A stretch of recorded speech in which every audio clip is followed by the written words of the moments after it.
김계홍의 인생 스케치.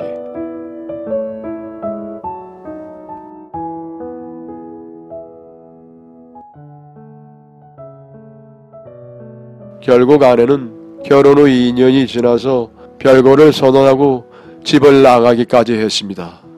처갓집으로 들어간 아내는 이제는 집에서 잔소리하는 저도 없으니 더더욱 매일매일 술과 함께 놀아났고, 평소에도 저를 싫어하던 장인 장모는 가끔씩 전화해서 그런 딸의 불만을 저에게 대신 쏘아댔습니다. 결국 아내는 저에게 이혼을 통보해 왔고, 그때 저는 아내에게 다른 남자가 생겼다는 것을 알았습니다. 아내와의 대화 중 그 남자에 대한 이야기가 나왔는데, 남자는 부동산으로 큰 돈을 번 자수성가 사업가라고 하더군요.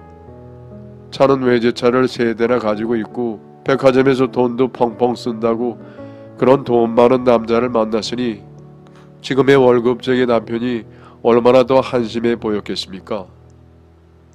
이혼 과정에서 둘 다 가지고 있는 재산이 있기를 해 저축해 놓은 돈이 있기를 해 대한민국 서울에서 직장 생활을 하는 신혼부부의 이혼에서 이래도 재산 분할할 게 없다는 게 참으로 서글퍼지기까지 했습니다. 돈 많은 남자를 만나고 있던 아내는 아쉬울 게 없는지 분할할 것도 없고 그냥 서류에 도장만 찍어달라고 했고, 저는 아직 이혼 도장을 찍지 않은 마당에 다른 남자를 만나고 있던 아내가 괘씸해서 이런저런 증거들을 모아서 상간소상이라도 진행할까 생각도 했지만, 아내는 그렇게 해서 소송에 이겨봤자 몇 푼 안 되는 돈만 받는다며 오피스텔 보증금에 보탠 자기 돈은 안 줘도 된다고 소송 합의금이라고 생각하라더군요.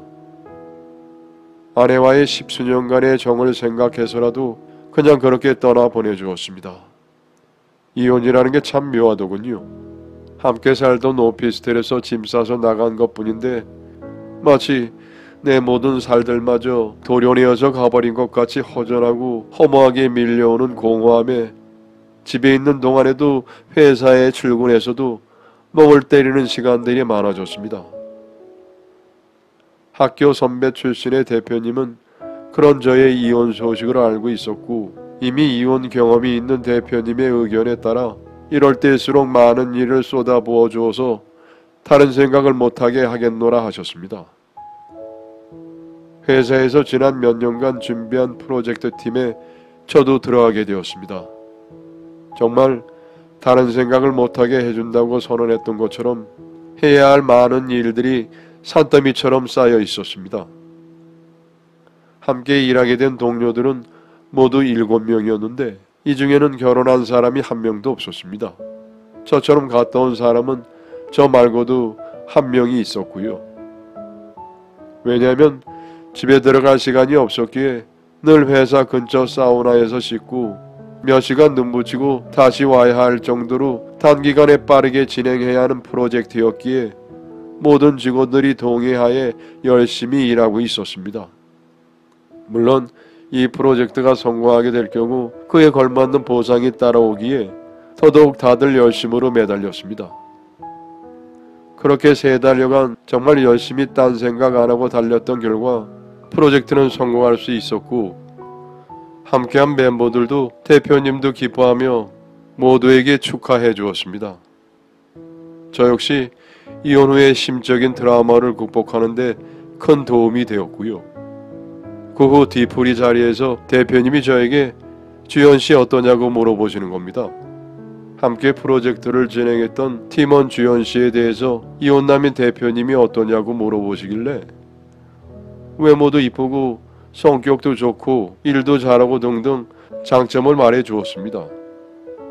시간이 없어서 그런 건지는 몰라도 잘 안 씻고 옷도 늘 같은 옷만 입는다는 등의 단점 지적은 빼고 말했죠. 잠시 후 대표님이 주연씨랑 한번 만나보는 거 어때? 내가 볼 땐 두 사람 잘 어울리는 것 같은데. 전 깜짝 놀랐습니다. 본인이 생각이 있어서 저에게 물어봤던 게 아니라 저에게 소개해 주려는 것이었습니다. 아까도 말씀드렸듯이 이쁘고 성격도 좋고 그런 주연씨한테 어떻게 저 같은 이혼남이 염치도 없이 대시를 합니까? 아유, 대표님도 참.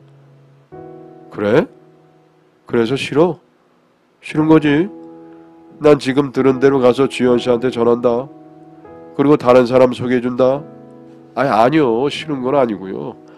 좋다고 하면은 좀 욕심 같기도 하고. 그리고 이걸 왜 주연 씨한테 가서 말해요? 실은 주연 씨가 물어봐 달라고 했어. 내가 주연 씨한테 수영 씨 어떠냐고 먼저 물어봤더니 주연 씨는 마음에 들어하는 눈치던데. 나 이제 다 했다. 나머진 둘이 잘 해봐. 잘 되면 회사에서 신혼여행은 하와이로 보내줄게. 노트북은 꼭 챙겨가고. 그렇게 대표님의 주선으로 주연 씨와 저는 교제를 시작하게 되었습니다.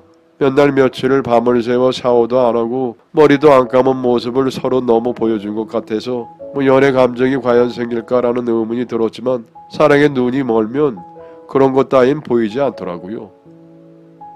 저희는 그렇게 모든 직원이 모를 수 없을 정도로 대표님의 든든한 지원하에 공개 연애를 시작했습니다. 대표님은 그 후로도 프로젝트가 있을 때 저희를 꼭 같이 넣어주셨죠. 오히려 일에는 그게 더 방해가 되는 줄도 모르셨나 봐요. 1년 후 그렇게 저는 주연 씨와 재혼을 했습니다. 저는 재혼이어서 결혼식 때 친구들을 부르기가 참 민망했는데 주연 씨가 초혼이다 보니 제 입장만 생각할 수 없어서 저는 얼굴에 철판을 깔고 친구들에게 청첩장을 보냈습니다. 그러면서 결혼 안 한 친구들에게는 나중에 결혼하면 봉투에 2배로 넣어준다고 했죠. 그리고 저희는 대표님의 약속대로 회사에서 직원복지 차원에서 전폭 지원된 비용으로 하와이로 신혼여행을 다녀왔습니다. 처음으로 제가 주연 씨와 함께 고생하며 성공시킨 프로젝트로 인해서 저희는 연봉도 많이 올랐고 무엇보다 성장 후 회사의 주가가 많이 올라서 아내와 제가 함께 가지고 있던 주식이 대박이 났습니다. 직원들은 누구보다 저희들을 많이 부러워해 주었습니다. 더블로 대박이 났다면서요. 그리고 필리핀에 정착하신 부모님들 사업도 잘 풀리면서 첫 번째 결혼할 때 자금이 많이 필요해서 도와주지 못했다고 미안해 하시던 부모님이 재혼 때는 대출금을 어느 정도 받기는 했지만 서울의 신혼 아파트를 마련하는 데 도움을 주셨습니다. 그렇게 저는 다시 찾아온 신혼의 행복한 시간들을 보내고 있던 어느 날 이혼한 지 2년 된 전처에게 전화가 걸려왔습니다. 수영아, 잘 지내니? 나 너가 많이 그리워. 뜻밖의 이야기에 전 바쁘다는 핑계로 전화를 끊었습니다. 하지만 며칠 후 또 전화가 걸려왔고 나 지금 남편이랑 별거하고 오피스텔에서 혼자 지내고 있어. 한번 보러 와. 그리고는 문자로 주소와 현관 비번까지 남겨놓았습니다. 나 재혼해서 잘 지내고 있어. 잔잔한 내 삶에 갑자기 나타나서는 왜 돌을 던지는 거야? 난 너랑 만나고 싶은 생각 없으니까 다시 전화하지 마. 그날 밤 저는 아내와 홈바에서 맥주 한 잔을 하면서 이 사실을 털어놓았습니다. 난 이런 연락에 전혀 흔들림이 없다. 혹시라도 당신과 함께 있을 때 이런 전화가 걸려와서 오해의 상황이 생길지도 몰라서 당신한테 미리 말해주는 거다. 아내는 이런 저의 이야기에 끄덕여주면서 솔직히 말해줘서 고맙다고 했습니다. 그리고 얼마 후 아내와 백화점에서 쇼핑을 하던 중 전처의 부모인 전 장인 장모와 정면으로 마주쳤습니다. 몇 년 만에 본 두 분은 급격히 많이 늙어 보였습니다. 전 장모는 저를 보자마자 눈썹을 치켜 올리며 너 잘 만났다는 식으로 마음속에 있던 소리를 마구 내뱉었습니다. 이때 아내가 큰 목소리로 대화에 합류했습니다. 여보, 이분들이 그 부동산으로 큰 돈을 번 사업가랑 바람나서 당신이랑 이혼한 전체의 부모님들이셔? 저는 고개만 끄덕이고 있었죠. 그러자 아내는 감사합니다. 따님께서 이 남자를 버리고 나가셔서 제가 이 남자랑 결혼해서 회사에서 승진도 하고 연봉도 억대로 올랐고 용산에 아파트도 새로 장만하고 계속 좋은 일들만 생기고 있습니다. 그때 그 선택에 감사드립니다.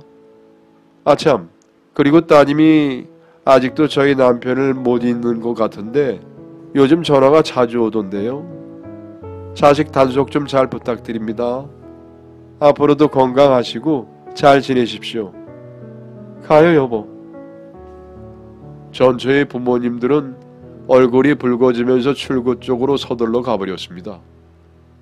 미안해, 여보. 이런 모습 보여서. 에? 아, 뭐가? 괜찮아.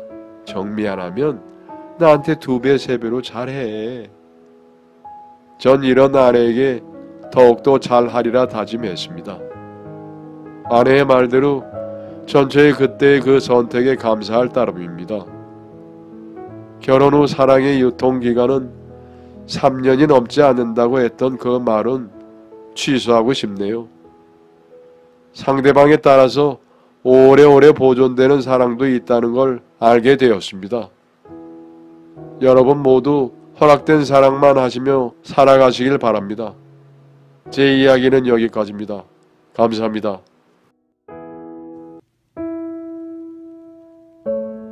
여러분의 사연을 기다리고 있습니다. 내용은 제한이 없고요. 구독과 좋아요는 저에게 큰 힘이 됩니다.